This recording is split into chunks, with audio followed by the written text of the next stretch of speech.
Sobat YouTube, ketemu lagi dengan saya Mendy Krisdiantoro di channel Uang Receh.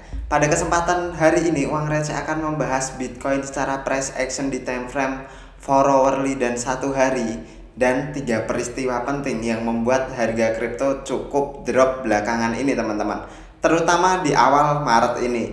Nah, buat kalian yang penasaran, Uang Receh akan bahas apa aja pada kesempatan kali ini. Simak penjelasan Uang Receh itu sampai akhir teman-teman, biar kalian itu nggak gagal paham. Nah, buat kalian yang belum subscribe channel Uang Receh, mari bersama-sama kita dukung channel Uang Receh dengan klik tombol subscribe-nya. Dan jangan lupa nyalakan icon loncengnya, agar setiap channel Uang Receh itu upload video terbaru, kalian langsung dapat notifikasinya guys. Nah, tanpa berlama-lama kita masuk terlebih dahulu teman-teman ke 3 peristiwa kripto apa sih yang menjadi FUD di beberapa pekan terakhir atau di awal Maret ini teman-teman. Nah, Uang Receh dapat berita dari Koinvestasi. Memang seperti apa yang Uang Receh sudah kemukakan beberapa hari yang lalu ya teman-teman. Kurang lebih kejatuhan kripto pada tanggal sekitar 3 Maret, kita tahu sendiri 3 Maret cukup terjadi candle merah yang cukup besar teman-teman. Nah, salah satu penyebabnya yang bisa membuat candle merah yang cukup impulsif di kripto adalah berita dari Silvergate teman-teman. Nah, tentunya kita sudah pada tahu Silvergate ini terkait dengan FTX dan Alameda Research sebenarnya. Nah, belakangan ini Silvergate akan mengajukan perlindungan kebankrutan teman-teman, kurang lebih seperti itu. Nah, kalau kalian belum tahu Silvergate itu apa, dia adalah bank yang biasanya memfasilitasi transaksi kripto teman-teman. Itu adalah Silvergate. Dia bergerak di industri cryptocurrency. Nah, dia mengajukan kebangkrutan. Sebenarnya ini bukan berita baru teman-teman. Ini tercium Silvergate itu tidak melakukan audit keuangan di tahun 2022 dan dia tetap memberikan net income atau laporan net income pada bulan Januari kemarin. Nah, setelah hasil audit ternyata di laporan income tersebut banyak terjadi ketimpangan di neraca dari Silvergate teman-teman, dan akhirnya SEC mungkin melakukan penyidikan terhadap hal tersebut. Nah, kita sama-sama tahu kalau ada kaitannya sama FTX dan Alameda Research, harusnya ini bukan FUD baru teman-teman, melainkan ini FUD yang sudah cukup lama. Sedangkan kita sama-sama tahu di akhir kuartal mungkin 2022, harga saham dari Silvergate ini turun hampir 40% teman-teman. Hal ini juga didominasi karena terlalu banyak withdraw yang berimbas kepada keruntuhan FTX di sekitar akhir tahun 2022. Nah, kita lanjut ke berita kedua. Ini datang dari Mt. Gox teman-teman. Nah, tentunya kita sudah sama-sama tahu Mt. Gox itu kena hack kurang lebih 10 tahun yang lalu sebesar kurang lebih 850.000 Bitcoin. Dan ada kabar nih teman-teman, di bulan Maret ini, tepatnya di sekitaran tanggal 10, Mt. Gox akan mencairkan 142.000 Bitcoin kepada usernya teman-teman. Nah, mungkin seller atau tekanan seller bisa datang dari Mt. Gox ataupun Silvergate teman-teman, di tengah ketidakpastian pasar yang mungkin di awal Maret ini menerpa isu-isu atau FUD yang cukup menerpa di industri cryptocurrency. Nah, ada harapan 442.000 juga akan cukup memberikan impact atau tekanan jual ke market di sekitaran tanggal 10 Maret teman-teman. Nah, dari sini Uang Receh sedikit berkaca sekitaran tanggal 10, akankah terjadi selling pressure lagi terutama dari Mt. Gox? Kalau menurut Uang Receh sendiri, di sini Uang Receh simpulkan cukup banyak memang 142.000 Bitcoin. Jika itu dijual secara bersamaan, bisa jadi Bitcoin akan drop ke kisaran 20.000 atau 19.000 teman-teman. Tapi tentunya para investor kripto, para pemain di dunia kripto tidak akan melakukan penjualan secara bersama-sama. Itu yang pertama. Ada kemungkinan mereka akan jual bertahap jika 142.000 ini milik orang yang misal 100 atau 50 investor teman-teman. Mereka akan mencari posisi selling di posisi terbaik kalau menurut Uang Receh seperti itu. Jadi posisi sekarang Bitcoin di 22.300 sampai 400, menurut Uang Receh mereka akan menunda mungkin di kisaran 24 atau 25.000 atau bahkan lebih high dari itu teman-teman. Jadi sebenarnya Mt. Gox atau Silvergate juga tidak cukup berpengaruh atau memberikan dampak yang cukup bisa membuat harga kripto drop mungkin ke 16.000 lagi teman-teman. Itu menurut uang receh sendiri hampir bukannya hampir mustahil, semua saja masih bisa terjadi. Tapi mengingat kepentingan dari beberapa orang yang ada di belakang, tidak mungkin Bitcoin bisa jadi dibawa ke harga di under 20.000 lagi teman-teman. Nah selanjutnya masih sama, ini adalah berita dari Voyager. Nah Voyager masih tetap teman-teman, kalau uang receh cek di alamat walletnya Voyager, ini adalah alamat wallet yang pertama berisi 493 juta US dollar dan semuanya rata-rata hampir 98% berada di aset Ethereum teman-teman.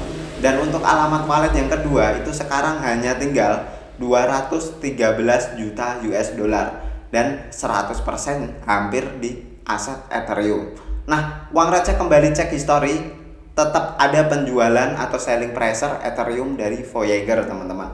Di sini kalian bisa lihat sendiri, baru sekitar jam 9 tadi pagi teman-teman ada penjualan dari Voyager sebesar 1.500 Ethereum atau senilai 2.200 US dollar. Dan di sekitaran kemarin tanggal 3 tepat jam 3 pagi ada penjualan 2000 dan setelahnya ada 3000 Ethereum teman-teman, yang masing-masing bernilai 3 juta US dollar dan 5 juta US dollar.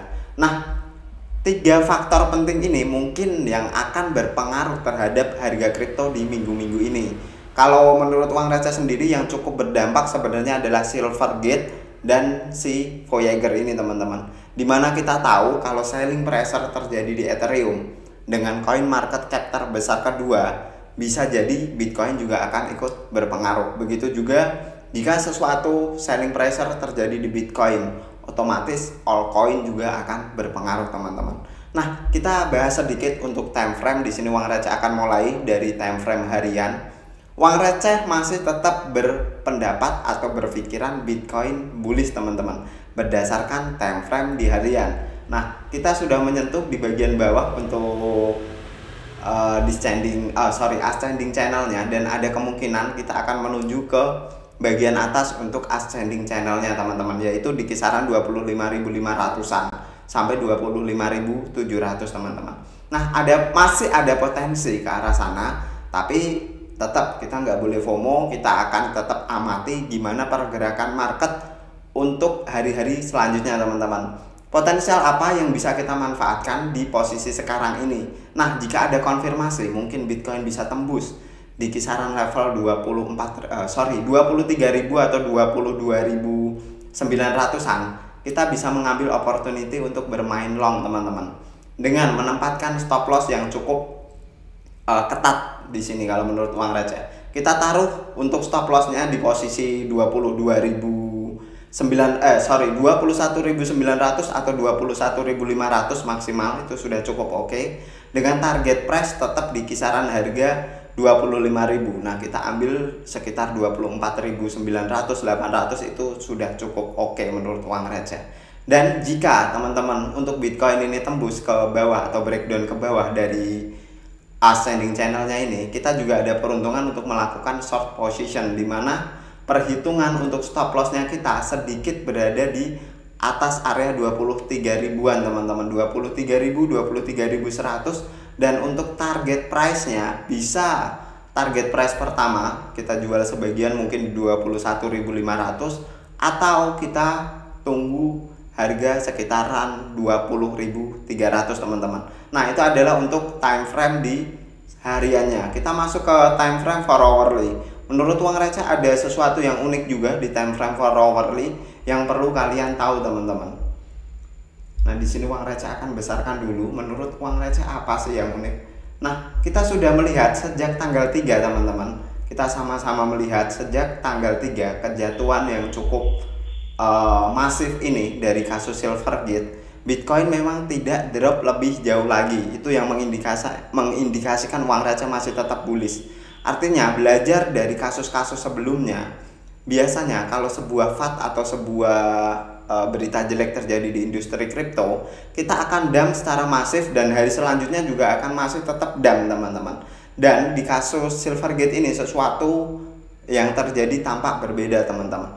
Setelah kita dump cukup masif, 3 hari selanjutnya kita masih mampu bertahan di atas level 22.300. Tepatnya kalau kita geser sedikit, ini semacam membentuk sebuah pola support baru mungkin kalau menurut uang receh teman-teman. Nah, di sini uang receh akan coba gambarkan terlebih dahulu.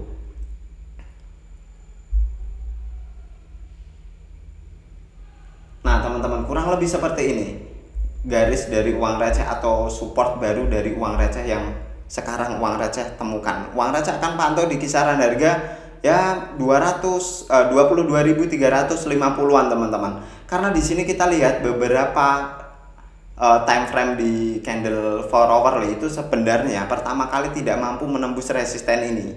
Tapi setelah dia mampu menembusnya di candle setelahnya, dia cukup mampu memaintain atau berada di atas resisten ini teman-teman. Dan sekarang posisinya adalah di kisaran 22.400.